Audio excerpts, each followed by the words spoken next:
శ్రీకాళహస్తీశ్వర ఆలయంలో చంద్రగ్రహణం పురస్కరించుకొని గ్రహణ కాలాభిషేకాన్ని నిర్వహించనున్నట్లు ఆలయ అధికారులు ప్రకటించారు. గ్రహణ కాలంలో ఆలయాన్ని తెరిచి ఉంచి స్వామి అమ్మవార్లకు గ్రహణకాల శాంతి అభిషేకాలు నిర్వహించనున్నట్లు ప్రకటించారు. గ్రహణ కాలాల్లో అన్ని ఆలయాలు మూసివేస్తున్నప్పటికీ శ్రీకాళహస్తీలో ఆలయ గ్రహణం కాలంలో తెరిచి ఉంచి గ్రహణ కాలాభిషేకాన్ని నిర్వహించనున్నారు. ఇవాళ కేతు గ్రహస్థు చంద్రగ్రహణం పురస్కరించుకొని ఆలయంలో సాయంత్రం గ్రహణకాల శాంతి అభిషేకాలు నిర్వహించనున్నట్లు తెలిపారు. మధ్యాహ్నం 3:20 ప్రారంభమై సాయంత్రం 6:47 మోక్షకాలంగా పండితులు పేర్కొన్నారు. ఈ గ్రహణకాల సమయంలో శ్రీకాళహస్తీశ్వర ఆలయంలో గ్రహణకాల శాంతి అభిషేకాలు నిర్వహించనున్నారు.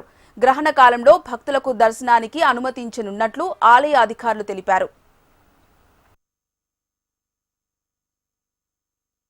ఈ చంద్రగ్రహణం సందర్భంగా కూడా భారతదేశంలో ఉన్న దేవాలయాలన్నీ కూడా గ్రహణకాల సమయంలో మూసివేయబడతాయి.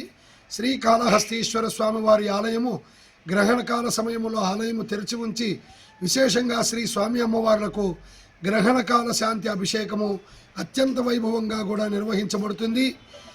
సూర్యగ్రహణమైన చంద్రగ్రహణమైనా కూడా గ్రహణాన్ని కబలించేది రాహు కేతువులే కనుక ఈ క్షేత్రంలో స్వామివారి యొక్క శిరస్సు మీద అమ్మవారి యొక్క నడుములో 1 తల సర్పము 5 తలల సర్పం ఉన్నందువలన ఈ క్షేత్రంలో గ్రహణకాల సమయంలో ఆలయము తెరచి ఉంచి విశేషంగా కూడా గ్రహణకాల శాంతి అభిషేకము అత్యంత వైభవంగా నిర్వహించబడుతుంది.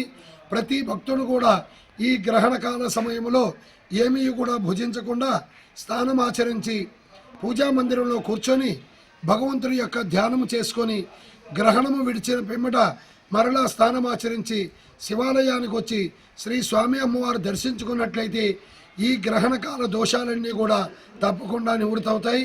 కావున భక్తులందరూ కూడా ఈ గ్రహణ కాల సమయంలోనూ ఇంటిలో పూజా మందిరంలో అయినా కానీ శివాలయానికి వచ్చి శ్రీ స్వామి అమ్మవారు దర్శించుకున్నా కానీ పార్వతీ పరమేశ్వరుడు యొక్క అనుగ్రహం తప్పకుండా లభిస్తుంది. ఓం నమః శివాయ.